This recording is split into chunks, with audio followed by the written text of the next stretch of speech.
নমস্কাৰ আজি মই বহমপুৰৰ মাছপুতনি গাঁৱলৈ আহিছোঁ মোৰ এগৰাকী বাইদেউৰ ঘৰলৈ বাইদেউৰ লগত মোৰ বহুত দিনৰ চিনাকি বাইদেউৰ ঘৰত এডৰা বিশাল কুলা তুলসীৰ বাৰী আছে এই তুলসীৰ গুণাগুণ আৰু ব্যৱহাৰ আমাৰ পৌৰাণিক যুগৰ পৰা আমাৰ সমাজখনত প্ৰচলিত হৈ আহিছে সেয়া অসমীয়া সমাজেই হওক বা অন্যান্য সমাজতে হওক আজি তাৰে মই এটা ভিডিঅ' কৰিবলৈ ওলাইছোঁ আৰু বাইদেউক সুধিম যে বাইদেৱে কি কামত তুলসী ব্যৱহাৰ কৰে আহকচোন বাইদেউ আপোনাৰ বাৰীডৰা দেখি মোৰ খুব ভাল লাগিছে এই গোটেইডৰা আপোনাৰ কুলা তুলসী আপুনি নিজে হৈছে এনে তুলসী আপুনি ৰুইছিলে তুলসী মই দুজোপা ৰুইছিলোঁ হয় তাৰ পৰা এইখিনি গোটেইখিনি একদম সিঁচৰিত হৈ পেলাই গোটেই দৰাটো হৈছে আৰু হয় মই দুজোপাহে ৰুইছিলোঁ হয় আমাৰ সমাজততো তুলসীৰ ব্যৱহাৰ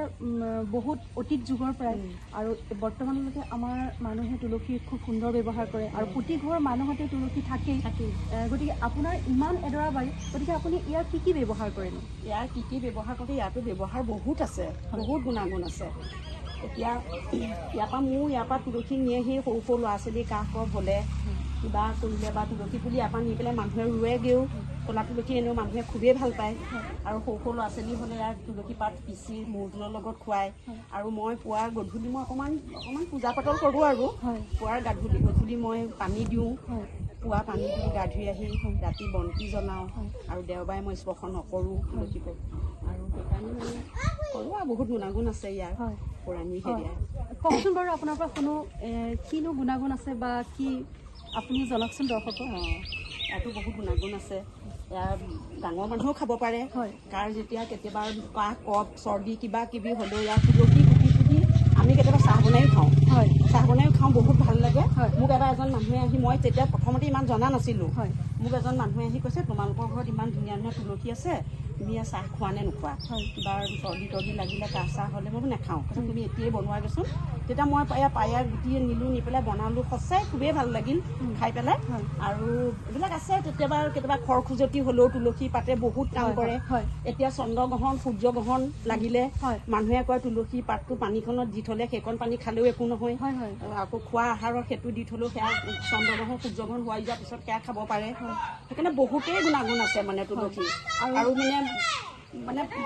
বহুত ভাল লাগে বতাহ মানে তুলসীৰ বাতাবৰণটো বহুত ভাল লাগে পৰিৱেশটো ভাল লাগে উঠি আহি তুলসী কেইজোপা দেখি ভাল লাগে বহুত ভাল লাগে মানে আৰু আমাৰ হিন্দু সমাজত বিশেষকৈ কোনোবা যদি ব্যক্তি ঢুকায় তেতিয়াহ'লে তুলসী পানীৰে আমাৰ ঘৰখন বিশুদ্ধ কৰা হয় গতিকে তুলসী আমাৰ হিন্দু শাস্ত্ৰত বিশেষকৈ আয়ুৰ্বেদ শাস্ত্ৰ বুলিয়ে কৈছোঁ কিমান ওপৰত আছে হয়তো 1 নম্বৰতে আছে এই তুলসী ব্যৱহাৰ আৰু গুণাগুণ আৰু তুলসী পানী আৰু গোবৰ আমাৰ হয়তো অসমীয়া সমাজত এক এৰিব নোৱাৰা সম্পৰ্ক আৰু যিকোনো চৰ্ম ৰোগত আপুনি তুলসী ব্যৱহাৰ কৰিব পাৰে তুলসী যদি গাত যদি খৰ খজুলি হয় বা আপোনাৰ এলাৰ্জি হয় বিশেষকৈ এলাৰ্জিৰ কাৰণে কুলা তুলসী অতি উত্তম মানে বনৌষধি মিক্সিত পিচি যদি আপুনি আধা গিলাচ খায় তেতিয়াহ'লে কুলা তুলসীয়ে সেই 1 মাহ খালেই সেই ৰোগ নিৰাময় হয় আৰু এইটো বহুত প্ৰমাণিক মই নিজে প্ৰমাণ পাইছোঁ মোৰ কাহ হওঁতে গতিকে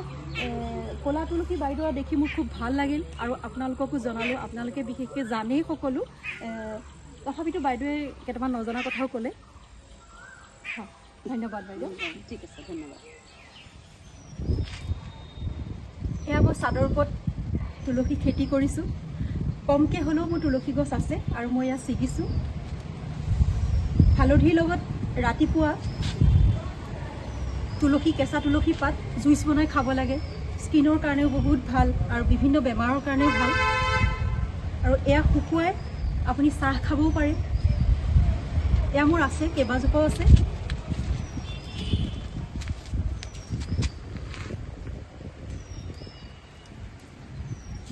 বাৰিষা তুলসী ছিগি দিব লাগে তুলসী পাতবিলাক তেতিয়া বৰষুণ পৰিলে আকৌ হ'ব